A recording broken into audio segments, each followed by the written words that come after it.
ईशावास्यं इदं सर्वं यत्किञ्च जगत्यां जगत् तेन त्यक्तेन भुञ्जीथ मा गृधकस्य सिद्धनम्। अनंत कोटि ब्रह्मांडाधिपति पूर्ण पुरुषोत्तम भगवान श्री स्वामीनारायण, प्रातस्मरणीय स्वामी बापा અને જંગમ વચનામૃત અને સ્વામી બાપાનું અપર સ્વરૂપ એવા પૂજ્ય ગુરુજી, બ્રહ્મનિષ્ઠ સંતો, પાર્ષદો તથા હરિભક્તોને ભાવથી જય સ્વામિનારાયણ। આજે મને દાનનું મહાત્મ્ય કહેવાનો લાભ મળ્યો એ મારા માટે અહોભાગ્ય કહેવાય। દાનનું મહાત્મ્ય શાસ્ત્રની અંદર ખૂબ લખવામાં આવ્યું છે। તો એના માટે પહેલા એક પંક્તિ કે લક્ષ્મી તો આવે ને જાય છે, એ તો હાથનો મેલ છે। લક્ષ્મી તો આવે ને જાય છે, એ તો હાથનો મેલ છે, પણ જે સત્કર્મમાં વપરાય એ જ જીવનનો ખેલ છે। સુવર્ણના ઘરેણામાંથી તો કાયા શણગારાય, પણ જે હાથ દાનમાં જોડાય ને એ હાથ ભગવાનને ગમાય છે। પણ હોવું એ તો સદભાગ્યની વાત છે વાલા ભક્તો, પણ હોવું એ તો સદભાગ્યની વાત છે વાલા ભક્તો, પણ હૃદયથી ઉદાર હોવું ને એ જ સાચી માણસાઈની વાત છે। શાસ્ત્રની અંદર દાનની 3 ગતિ છે। પહેલી શ્રેષ્ઠ ગતિ કે જે તમારી પાસે લક્ષ્મી હોય એ લક્ષ્મીની 3 ગતિ થાય। તમારા ઘરની અંદર ધન આવ્યું, લક્ષ્મી આવી તો ગમે એ પ્રકારે એની 3 ગતિ થઈ જાય। શ્રેષ્ઠ ગતિ એની અંદર કઈ? તો તમારા ઘરની અંદર લક્ષ્મી આવી, એમની અંદરથી ભગવાનની અર્થે એનો 10મો અને 20મો ભાગ કાઢી લ્યો, મંદિરની અંદર એમનું દાન આપો, ગૌશાળાની અંદર તમે સેવા કરો કે એવા ધાર્મિક કાર્યોની અંદર તમારી લક્ષ્મી વપરાય તો એમની શ્રેષ્ઠ ગતિ થઈ જાય અને તમારું ધન સત્કાર્યની અંદર વપરાય।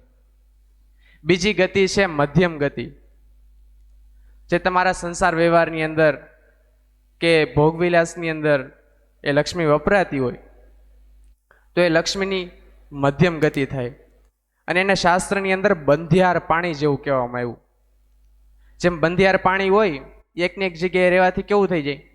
તો કે ભાઈ એમની અંદરથી ખરાબ દુર્ગંધ આવવા મળે, એ કોઈ કામનું ના રહે, પોતાની પાસે હોવા છતાં પણ પોતાને કામ ના આવે, અન્ય લોકોને પણ કામ ના આવે, તો એ કામનું શું? એમ લક્ષ્મી છે એ મધ્યમ ગતિની અંદર રહે તો એ બંધિયાર જેવી થઈ જાય, એ પોતાને કામ ના આવે ને બીજાને પણ કામ ના આવે। પછી એની અધમ ગતિ કહેવામાં આવી છે, ત્રીજી ગતિ કે ભાઈ લક્ષ્મીજી હોય એ તમારા ઘરની અંદર છે, પણ જો તમે એને કે સત્કાર્યની અંદર ન વાપરી, કોઈ એવા ધાર્મિક સંસ્થાઓની અંદર ના આપી, મંદિર બંધાતા હોય એમની અંદર ના આપી, તો એ લક્ષ્મીજી કાં તો તમારા દવાખાનાની અંદર વહી જાય, કાં તમને એવો કોઈ ઘરની અંદર મોટી એવી પીડા થાય કે રોગ થાય તો એ દવાખાનાની અંદર વહી જવાની છે, કે કેવી કોર્ટ કચેરીની અંદર વહી જવાની છે, કે કાંઈ એવી આપત્તિની અંદર વહી જવાની છે। ઘરની અંદર લક્ષ્મી ટકતી નથી, લક્ષ્મીજી ચંચળ છે।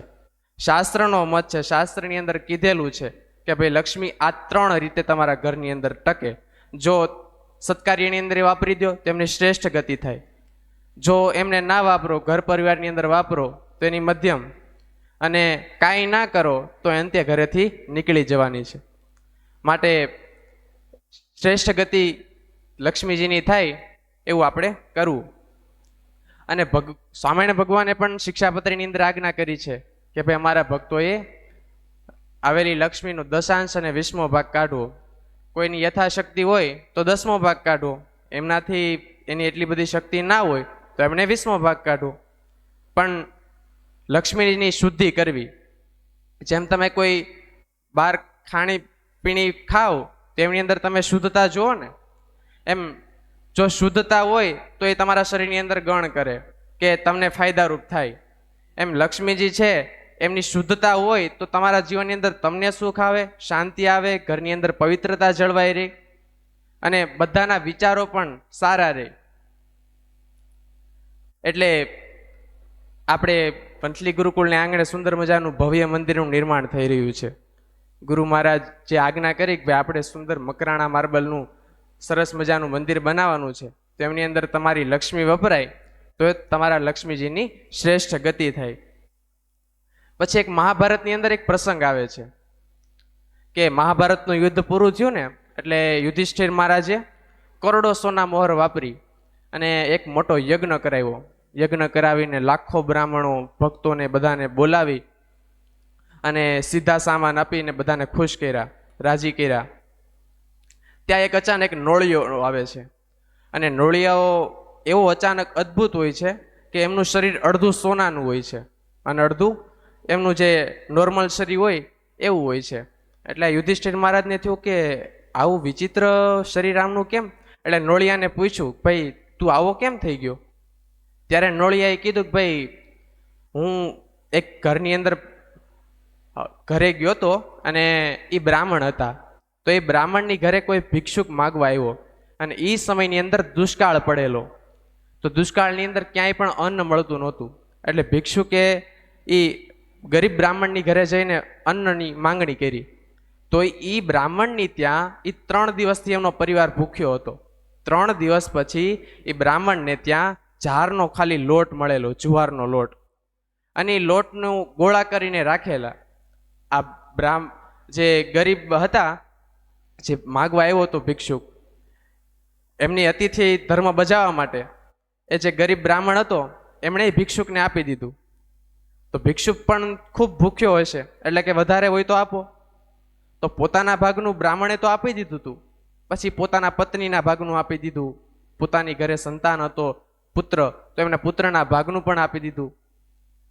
એટલે એ બ્રાહ્મણ તો જે ભિક્ષુક હતો એ તો તૃપ્તિનો ઓડકાર ખાઈ અને ત્યાંથી નીકળી ગયો. પણ આ બ્રાહ્મણ 3-4 દિવસથી ભૂખ્યા હતા, દુષ્કાળનો સમય હતો, ક્યાંય પણ અન્ન મળતું નહોતું. એટલે એમાં ને એમાં એમણે દેહ ગુમાવી દીધો અને ભગવાનને પ્યારા થઈ ગયા. પણ જે નોળિયો હતો ઘરની અંદર કોઈ રહેતું નહોતું, એટલે આ નોળિયાએ જઈ અને એમનું જે ચૂલો હોય ચૂલામાં આળોટો ને એટલે એનું અડધું શરીર સોનાનું થઈ ગયું. પછી નોળિયાને એમ થયું કે ભાઈ આ યુધિષ્ઠિર મહારાજ આવડો મોટો યજ્ઞ કરાવે છે તો એ તો બહુ મોટું દાન આપે છે. આ બ્રાહ્મણે જો થોડુંક એવું દાન આપ્યું તો એનું અડધું શરીર મારું સોનાનું થઈ ગયું. તો આ યુધિષ્ઠિર મહારાજ યજ્ઞ કરાવે છે તો હું એમના યજ્ઞની રાખની અંદર આળવટું તો મારું અડધું શરીર નોળિયાનું એમને છે તો એ પાછું સોનાનું થઈ જાય. પણ હું આ તમારી યજ્ઞની રાખની અંદર આળવટો તો મારું શરીર સોનાનું ન થયું. ત્યારે ખ્યાલ આવે કે ભાઈ જે ગરીબ બ્રાહ્મણો તો એની ભાવના સાચી હતી ને, તો એ નોળિયાનું શરીર સોનાનું બની ગયો. એમ અત્યારે જે ભક્તજનો છે એમની કોઈ એટલી બધી વ્યવહારિક કોઈ એટલી સ્થિતિ નથી કે એટલું મોટું દાન આપી શકે, પણ સાચી ભાવનાથી, ઉદાર ભાવનાથી જો આ મંદિરના સત્કાર્યની અંદર તમે દાન આપો ને તો તમારી ધન લક્ષ્મી કામની અંદર લાગી જાય. બીજું, તમે જે જગ્યાએ દાન આપો છો એ જગ્યાની મહત્તા તમને ખબર હોવી જોઈએ, એનું મહાત્મ્ય તમને ખબર હોવી જોઈએ. તો પેલું મહાત્મ્ય એ છે કે ભગવાન વામનજીનું આ જન્મસ્થાન છે. શાસ્ત્રની અંદર ક્ષેત્ર કહેવાય કે જે જગ્યાએ ભગવાનનો જન્મ થયો હોય ને એને શાસ્ત્રની અંદર ક્ષેત્ર કહેવામાં આવ્યું છે. તો આ પવિત્ર ક્ષેત્ર છે. બીજું, ભગવાન સ્વામિનારાયણની ચરણાંકિત પવિત્ર ભૂમિ છે કે ભગવાન સ્વામિનારાયણ આ રસ્તેથી અનેક વખત નીકળેલા છે. કૃષ્ણ ભગવાન પણ આ રસ્તેથી અનેક વખત નીકળેલા છે. તો આ જે જગ્યા છે તો એ ક્ષેત્ર તો હતું પણ પવિત્ર ક્ષેત્ર બની ગયું. બીજું, ત્રીજું કે સૂર્યકુંડની અંદર નીલકંઠ મણિ જ્યારે વન વિચરણ કરતા કરતા નીકળ્યા ત્યારે સૂર્યકુંડની અંદર સ્નાન કરેલું. તમે કોઈ તીર્થની અંદર જાઓ ને તો ત્યાં જળનું મહાત્મ્ય હોય માટે એને તીર્થ કહેવાય. તો આ ક્ષેત્ર તો ખરું જ, કેમ કે ભગવાન વામનજીનું જન્મસ્થાન, ભગવાન સ્વામિનારાયણ ના પદરજથી આ પાવન થયેલી ભૂમિ, તો ક્ષેત્ર તો હતું અને જળનું મહાત્મ્ય વધવાથી તીર્થક્ષેત્ર બની ગયું. અને ચોથું કે ગુરુ મહારાજ જે જગ્યાએ જોગી સ્વામીની જે રમણભૂમિ છે એ જ જગ્યાએ વામન ભગવાનનું જન્મસ્થાન છે. આ બાજુ સૂર્યકુંડનું મહાત્મ્ય છે. તો ભવિષ્યનું મહાતીર્થધામનું નિર્માણ પૂજ્ય ગુરુ મહારાજના સંકલ્પથી બનવા જઈ રહ્યું છે. અને એમની અંદર તમારી સદલક્ષ્મી કામ લાગે ને તો તમારું કામ થઈ જાય.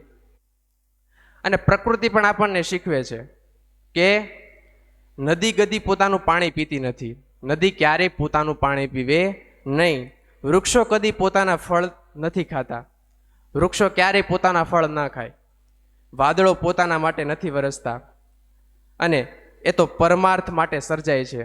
એમ આપણી મનુષ્ય જન્મ મેળવો છે તો એ મનુષ્ય જન્મ આપણે સત્કાર્ય માટે વાપરવાનું હોય છે, કે આપણું જે શરીર છે એ સત્કાર્યની અંદર વપરાય.